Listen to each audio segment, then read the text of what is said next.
Hello friends, बहुत बहुत स्वागत है आपका हमारे यूट्यूब चैनल स्टडी मित्र में। तो फ्रेंड्स, पिछली वीडियो में हम लोगों ने पढ़ा था तत्सम और तद्भव। आज उसी का दूसरा पार्ट है देशज और विदेशज। आज हम लोग जानेंगे देशज क्या है और विदेशज क्या है। तो देशज जो है दो शब्दों से मिलकर बना है, देश और ज, जिसका अर्थ होता है देश में जन्मा, अर्थात हमारे देश में जन्मी जो भाषा है वही है देशज भाषा। ऐसे शब्द जो क्षेत्रीय प्रभाव के कारण या कहें परिस्थिति वो आवश्यकता के अनुसार बनकर प्रचलित हो गए, वैसी भाषा जो है देशज या देसी भाषा कहलाए। क्या हुआ कि कुछ ऐसे शब्द हैं जो हमारे देश में ही तो जन्मा है, लेकिन कभी कभी क्या हुआ वह परिस्थिति के अनुसार बदल गया, तो कभी आवश्यकता के अनुसार बदल गया, और वही जो है क्या हुआ हमारे बीच प्रचलित हो गया। और वैसे शब्द क्या कहलाए? देशज या कहे देसी शब्द कहलाए। जैसे कि थैला, गड़बड़, पेट, पगड़ी, लोटा, टांग इत्यादि। समझ गए? क्या है कि देशज का सबसे सीधा मतलब है कि देश में जन्मा, जो हमारे देश का शब्द है। और कभी कभी ऐसा हुआ कि वह हमारे क्षेत्रीय प्रभाव के कारण बदल गया, और कभी कभी ऐसा हुआ कि परिस्थिति वो आवश्यकता के अनुसार वह प्रचलित हो गया हमारे बीच, और उसी शब्द का प्रयोग हम अपने जीवन में करने लगे। वही शब्द जो है वह क्या है? देसी शब्द कहलाया, और या कहे कि देशज शब्द कहलाया, है ना। कभी वो परिस्थिति के अनुसार बदला, तो कभी आवश्यकता के अनुसार बदला, और हमें जो सही लगा हमने उसे उसका अपने जीवन में प्रयोग किया, तो वही हमारा क्या है? देसी शब्द कहलाया। जैसे थैला, गड़बड़, पेट, पगड़ी, लोटा, टांग इत्यादि। तो समझ गए देशज क्या है? देश में जन्मा, हमारे देश का जो शब्द है, हमारे देश की जो भाषा है वही क्या है? देसी भाषा कहलाया, देसी शब्द कहलाया। अब है विदेशज या कहें विदेशी। विदेशज जो है दो शब्दों से ये भी मिलकर बना है, विदेश जो है ना, विदेशज, जिसका अर्थ होता है विदेश में जन्मा, जो हमारे देश की भाषा नहीं है, बल्कि वो विदेश की भाषा है, दूसरे देश की भाषा है। हिंदी में अनेक ऐसे शब्द हैं जो हैं तो विदेशी मूल के, पर परस्पर संपर्क के कारण यहाँ प्रचलित हो गए। हिंदी में बहुत ऐसा शब्द है जो है विदेशी मूल के, यानी कहे कि विदेश की जो भाषाएं हैं, कुछ ऐसे शब्द हैं जिसका हम परस्पर संपर्क के कारण, विदेश से संपर्क के कारण क्या होता है, उसका संपर्क होने से हमारे देश में वह प्रचलित हो गया, हमारे देश के लोग उसे प्रयोग करने लगे, और वही जो है प्रयोग में रह गया। अब दूसरे शब्दों में इस प्रकार समझा जा सकता है कि अन्य देश की भाषा से आए हुए जो शब्द, अन्य देश की भाषा से आए हुए शब्द जो है वह विदेशी शब्द कहलाया, जो हमारे देश की बिल्कुल भाषा नहीं है, वो बाहर से भाषाएं आई, और वही जो है हमारे देश में संपर्क के कारण प्रचलित हो गए। इसमें कुछ शब्दों का जो का तो अपना लिया गया। विदेशी शब्द ऐसे शब्द हैं जिसमें कि कुछ शब्दों का प्रयोग जो है जो का तो अपना लिया गया, जैसे कि ऑर्डर, कंपनी, कैंप, क्रिकेट इत्यादि। अब ये कुछ ऐसे शब्द हैं जिसका सच में हम लोग अपने जीवन में क्या करते हैं, जो का तो इसका प्रयोग करते हैं। हम इसका ना हिंदी बोलते हैं ना देसी शब्द बोलते हैं।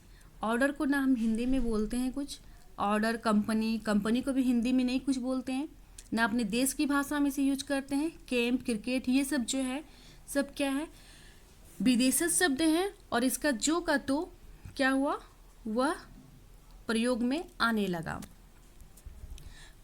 अब देखिए, कुछ का हिंदीकरण किया गया, कुछ ऐसे विदेशी शब्द हैं जिसका हिंदीकरण भी किया गया और वही अपना लिया गया। जैसे कि ऑफिसर, ऑफिसर को अफसर भी बोला जाता है, बहुत से लोग यूज करते हैं। ऑफिसर को अफसर, हॉस्पिटल को अस्पताल, कैप्टन को कप्तान इत्यादि। तो बहुत ऐसे शब्द जो है विदेशी शब्द जिसका हिंदीकरण भी किया गया और उसी तरह से अपनाया भी गया। तो हिंदी में मुख्यतः जो है विदेशज दो प्रकार के होते हैं। एक तो मुस्लिम शासन के प्रभाव के कारण जो शब्द आए, यानी कहे कि अरबी फारसी के शब्द है ना, ये मुस्लिम प्रभाव के कारण आए। और दूसरा यूरोपीय कंपनियों के आगमन से, वो ब्रिटिश शासन के प्रभाव से आए अंग्रेज शब्द। दूसरा क्या हुआ, ब्रिटिश शासन जब आई तो उसके प्रभाव से जो अंग्रेजी शब्द आया वह क्या हुआ, विदेशी शब्द कहलाया। तो हिंदी में मुख्यतः दो प्रकार के मिलते हैं, एक तो मुस्लिम शासन के प्रभाव के कारण, एक ब्रिटिश शासन के प्रभाव के कारण आए अंग्रेजी शब्द। अब यहाँ पे कुछ उदाहरण है जिसके जरिए हम लोग जानेंगे कि अरबी फारसी कैसे विदेशी शब्द हमारे हमारे जीवन में यूज होता है। तो अरबी, फारसी और अंग्रेजी, जैसे कि देखिए अरबी, अक्ल, आखिर, अक्ल, अल्लाह, आखिर, कमाल, मौलवी, जहाज, तरक्की, मुकदमा, मौसम, मुहावरा।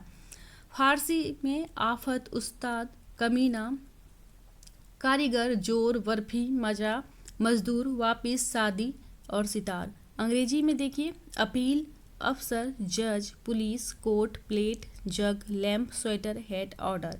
तो ये सब कुछ ऐसे शब्द हैं जिसे साफ अरबी और फारसी शब्द भी हम लोग जैसे ही देखेंगे तो साफ हम लोग को समझ में आ जाता है कि ये जो है अरबी फारसी के शब्द होंगे।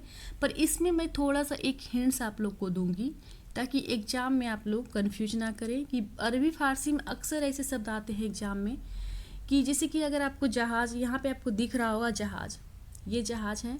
अब आप कहेंगे कि जहाज़ तो हिंदी के शब्द हैं, सही में हिंदी के शब्द हैं जहाज़, लेकिन अरबी में भी ये यूज हो रहा है। तो आप एक चीज़ पे ध्यान दीजिएगा कि जहाज़ तो लिखा हुआ है लेकिन इसके नीचे, ज के नीचे हमें एक बिंदी दिख रहा है ना बिंदी। तो अगर आपको ऐसा बिंदी वाला कोई शब्द दिख जाए और क्वेश्चन में आए आपका कि यह कौन सा शब्द है, ऑप्शन में रहे अरबी या फारसी, तो आप उस पर 100% अरबी या फारसी में टिक लगा सकते हैं। बहुत ऐसा शब्द है जो अरबी फारसी के शब्द मिलेंगे, उसके नीचे जो है अगर वो हिंदी के शब्द होंगे तो उसके नीचे क्या होता है, अरबी फारसी बनने के लिए बिंदी आ जाता है। जैसे कि तरक्की के नीचे भी देखिए बिंदी है, तो ये सब क्या होते हैं, अरबी फारसी के शब्द कहलाए। जैसे कि फारसी में ही देख लीजिए मजा के नीचे है, जोर के नीचे है, तो ये सब फारसी के शब्द कहलाए। और अंग्रेजी के शब्द जब हम देखते हैं तो हमें साफ समझ में आ जाता है कि ये कि अंग्रेजी के ही शब्द होंगे।